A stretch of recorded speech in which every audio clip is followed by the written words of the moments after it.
Buenas tardes, tutora María Aranza Lizarrarás y los que tienen la oportunidad de acompañarnos en esta presentación que ofrece socializar el siguiente trabajo de investigación realizada por las estudiantes Miriam Ríos Arámbula, Citlali María de Jesús o Florencio, Cecilia García Pacheco y Marta Yadira Hernández Barroso, asesoradas por la tutora María Aranza Lizarrarás en el módulo de Seminario de Investigación 1, Grupo 9611. A continuación, explicaré algunos antecedentes. Retomaré la definición de Ender Age 2016 que define a la depresión como un conjunto de reacciones y trastornos que se ven expuestos de manera física y mental. La presente investigación se centra en adolescentes en la etapa de adolescencia media, de 12 a 15 años. Aquí comienzan a ser más evidentes los cambios a nivel psicológico y la construcción de su identidad. González 2015 menciona que es muy común que en la adolescencia se manifieste el primer episodio depresivo, el cual, si no es tratado, puede volverse crónico, incrementando su intensidad en cada subsecuente episodio. Argumenta también que si recibieron tratamiento en su primer episodio depresivo, es muy probable que ya no habrá un segundo o tercer episodio. La Organización Mundial de la Salud 2021 describe que el impacto de la depresión, la ansiedad y los trastornos del comportamiento se encuentran entre las principales causas de enfermedad y discapacidad entre los adolescentes. El suicidio es la cuarta causa de muerte entre los jóvenes de 15 a 19 años. El hecho de no ocuparse de los trastornos de salud mental de los adolescentes tiene consecuencias que se extienden a la edad adulta, perjudican la salud física y mental de la persona y restringen su posibilidad de llevar una vida plena en el futuro. Poltras y Kalnal, sin fecha, explican que con frecuencia los adolescentes no saben interpretar lo que les está pasando y además en el contexto familiar y escolar se suelen limitar a contribuir de manera errática pensando que son síntomas relacionados con la edad y no con el trastorno emocional, y en la mayoría de los casos ni ellos ni las personas que los rodean se percatan de la depresión. Aunado a lo anterior, la Organización Mundial de la Salud indicó que la depresión será la primera discapacidad mental que contribuye a la adquisición de enfermedades en el mundo para el año 2020. La pregunta de investigación es: ¿qué niveles de depresión están presentando los niños y niñas de 12 a 15 años en la Ciudad de México? Esto nos lleva a concretar el problema, es decir, conocer los niveles de depresión en adolescentes de 12 a 15 años en una secundaria de la Ciudad de México. Para ello, nos planteamos el objetivo general, que es el siguiente: identificar los niveles de depresión que están presentando los estudiantes de la secundaria técnica número 2. El específico es la comparación de ambos sexos para determinar qué grupo, si el femenino o el masculino, manifiestan tener mayor depresión. Para ello, nos planteamos el objetivo general, que es el siguiente: identificar los niveles de depresión que están presentando los estudiantes de la secundaria técnica número 2. El específico es la comparación de ambos sexos para determinar qué grupo, si el femenino o el masculino, manifiestan tener mayor depresión. Para ello, nos planteamos el objetivo general, que es el siguiente: identificar los niveles de depresión que están presentando los estudiantes de la secundaria técnica número 2. El específico es la comparación de ambos sexos para determinar qué grupo, si el femenino o el masculino, manifiestan tener mayor depresión.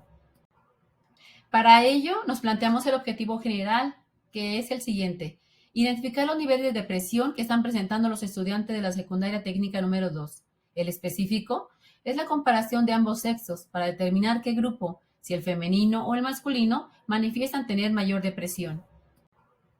Para ello, nos planteamos el objetivo general, que es el siguiente: identificar los niveles de depresión que están presentando los estudiantes de la secundaria técnica número 2. El específico es la comparación de ambos sexos para determinar qué grupo, si el femenino o el masculino, manifiestan. Respecto al método, se trabajó con la población de estudiantes que obtuvo consentimiento informado, la cual fue de 205 alumnos en total. La selección de la muestra fue de un universo de investigación de 310 alumnos de primero, segundo y tercer grado. La muestra fue del tipo no probabilístico por conveniencia. Los criterios de inclusión de los participantes fueron estudiantes de la Ciudad de México entre 12 y 15 años, inscritos en la técnica número 2, y se seleccionaron mediante la autorización del consentimiento informado. Los criterios de exclusión fueron que no contaban con el consentimiento informado y aquellos que no desearon contestar el instrumento de evaluación. El escenario fue la secundaria técnica número 2, Corregidora de Querétaro, ubicado en el centro de la Ciudad de México. Continúo con el tipo de investigación, que es de tipo descriptivo, ya que solo se buscaba especificar los niveles de depresión en los estudiantes y describir las tendencias de dicha población de acuerdo a su sexo. El diseño de investigación es no experimental y de corte transaccional, ya que se recolectaron los datos en un momento único. La variable es la depresión. A continuación, la dejo con mi compañera para que continúe esta exposición. Muchas gracias. Hola, mi nombre es Miriam Ríos y yo les voy a hablar sobre el procedimiento y los resultados de la investigación. El instrumento utilizado fue el inventario de depresión de Beck-2, que mide la presencia y gravedad de sintomatología depresiva a través de 21 reactivos con una escala tipo Likert que va de 0 a 3 en función de intensidad de cada síntoma. Estos síntomas se corresponden con los criterios para el diagnóstico de los trastornos depresivos recogidos en el DSM-4 y el CIE-10. En cuanto al procedimiento, lo primero que se hizo fue informar tanto a los padres como a los estudiantes sobre la intención de hacer la investigación, el para qué se realizará, la importancia de su participación, la confidencialidad con la que se trataría la información y la resolución de dudas. Se pidió el consentimiento firmado por los padres de familia y solo los alumnos que lo trajeron firmado pudieron participar en la investigación. El lugar de la aplicación fue en el aula de cómputo de la institución educativa. El test se aplicó de manera digital mediante un formulario de Google. En las instrucciones hacia los estudiantes se les pidió que contestaran con la mayor honestidad posible, que tenían la libertad de dejar de contestar el cuestionario cuando así lo decidieran, que se trataría con confidencialidad sus datos y que por favor eligieran los ítems que mejor describan cómo se han sentido en las últimas 2 semanas. Bueno, aquí podemos ver el formulario que firmaron los padres y a los estudiantes contestando el test.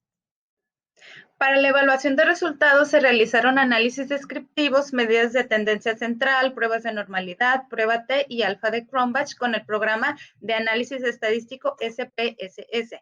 En las siguientes tablas se presentan los resultados estadísticos descriptivos de la muestra de los adolescentes, donde se presentan los niveles de depresión y la frecuencia que obtuvo la muestra tanto en hombres como en mujeres. La variable depresión fue medida a través de una escala que varía del 0 al 40. El grupo de mujeres se conformó por 60 y el grupo de hombres se conformó por 44. La variable que origina el contraste es el género. Y bueno, en la tabla 1 podemos ver la frecuencia de los niveles de depresión tanto en hombres como en mujeres y sus porcentajes. En la tabla 1 podemos observar que el 65.5% de la población mostró niveles de depresión no preocupantes. Sin embargo, una cuarta parte de la muestra presenta niveles de depresión de moderada a grave. Otra cosa que llama la atención es que el 8.3% de las mujeres pueden tener depresión extrema, mientras que en los hombres aparece nula posibilidad. Esto concuerda con los datos de altibajos normales, en donde mientras el 45.5% de la población masculina se percibe normal, en las mujeres solo el 20% tiene dicha percepción. En la tabla 2 se muestran las medidas de tendencia central, donde se puede observar que el promedio de la población adolescente femenina tiende a tener depresión moderada, contando con una media de 22.65. Y en el caso de la población adolescente masculina, el promedio de la tendencia a tener depresión es de forma leve, con una media de 14.68. En la desviación estándar encontramos que el 68% de la población femenina oscila entre niveles normales a graves de depresión, alcanzando niveles de depresión extrema en mujeres con una máxima de 51 puntos. Para el caso de los hombres, el 68% puede llegar a depresión leve y su máximo sería en depresión grave con un máximo de 40 puntos. En cuanto a las pruebas de normalidad, la simetría de los resultados es de 0.563 y la kurtosis de menos 0.707, lo que nos indica que la distribución es normal.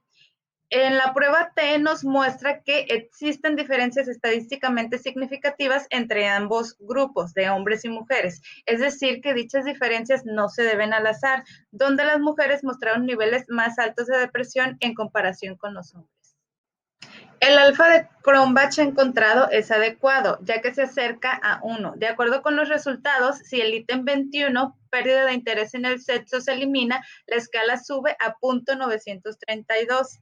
Se encuentra que la investigación tiene una buena confiabilidad, la mayor parte de los participantes respondieron de forma consistente, entonces se considera que el instrumento es claro y preciso para la intención de la investigación. Gracias. Mi nombre es Marta Yadira Hernández Barroso y voy a presentarte la discusión. Como se ha venido viendo, el 35% de nuestra población fue la que tuvo depresión, de los cuales el 60% pertenece a la población femenina y el otro 40% a la población masculina. Dentro de la población femenina tenemos que el 8.3% fue depresión severa. La depresión es uno de los principales problemas de salud pública y ocupa el tercer lugar por el motivo de consulta, con una prevalencia del 5 al 25%, de acuerdo a criterios de la APA. Vamos a ver qué dicen las investigaciones al respecto. Por ejemplo, tenemos antes de la pandemia, Garcés y sus colaboradores hicieron un estudio de los adolescentes en Estados Unidos, en donde resultó que el 15 a 20% de la población tenía depresión. También encontraron que esta condición se daba más en la adultez joven. También tenemos el estudio de Rivera ya en el año 2015 de adolescentes de 14 a 19 años, en donde el 27% obtuvo depresión.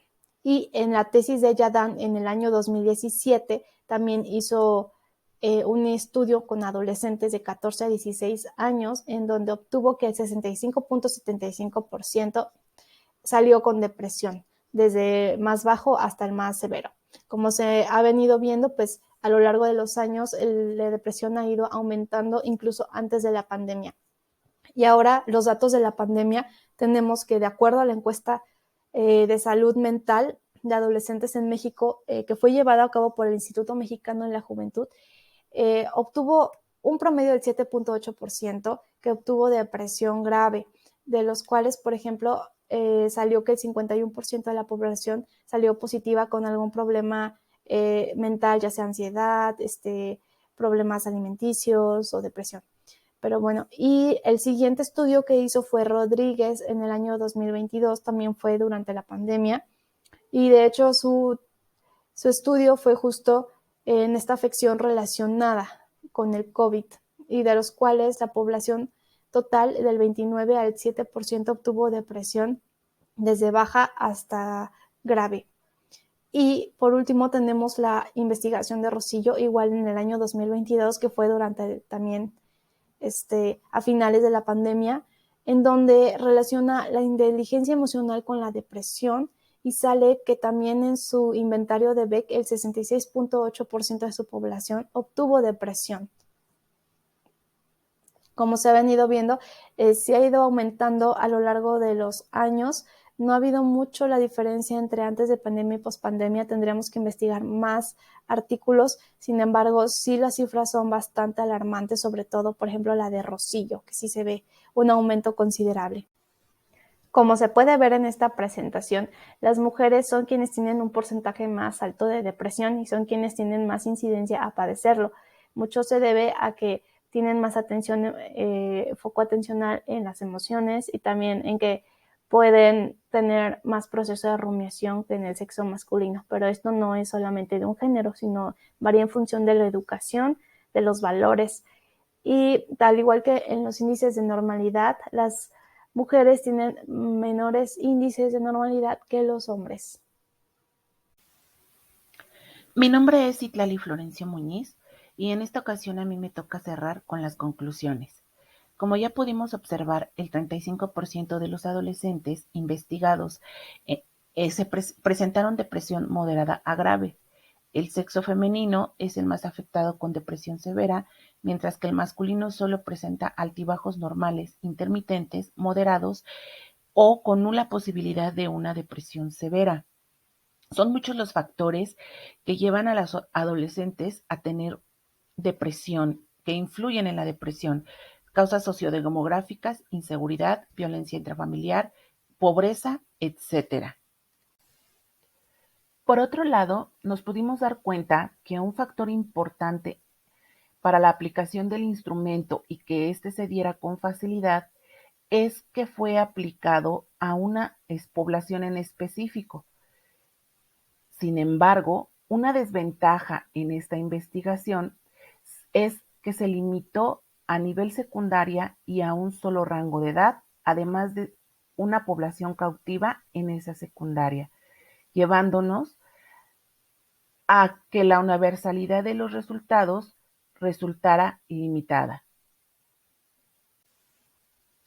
Es así que, siendo un sistema organizado, el sistema escolar en conjunto con los sistemas de salud son fundamentales, al menos en algunos aspectos, para poder optimizar la calidad de vida de los adolescentes, ya que por sí solas las escuelas no pueden abrazar todo el contexto social, pero sí pueden brindarles un espacio de oportunidad para el impulso del bienestar emocional y con ello poder llegar a una pronta detección de sus problemas de salud y una pronta intervención que los lleve a un tratamiento adecuado.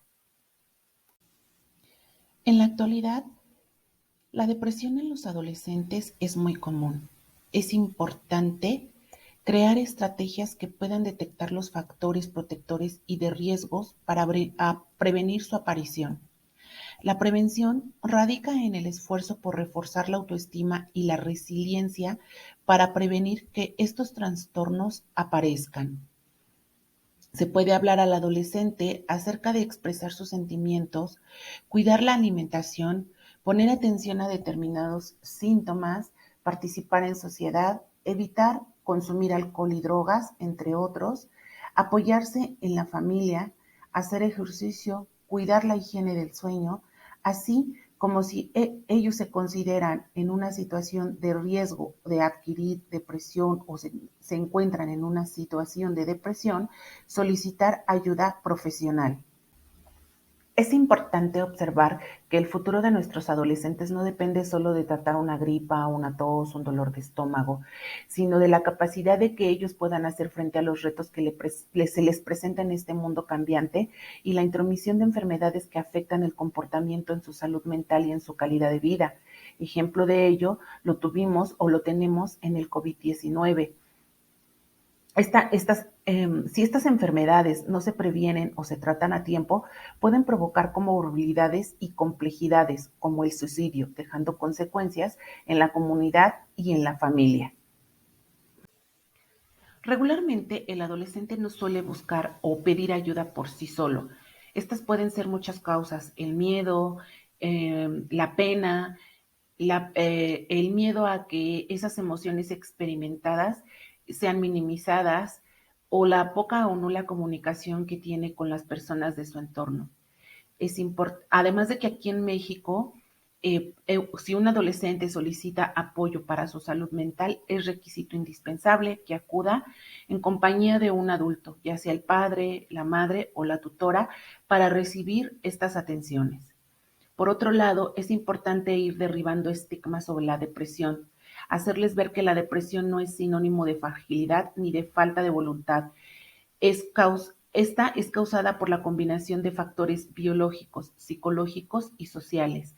Y es muy importante hacerles saber que siempre, siempre, siempre va a haber alguien que pueda apoyarlos con estos procesos.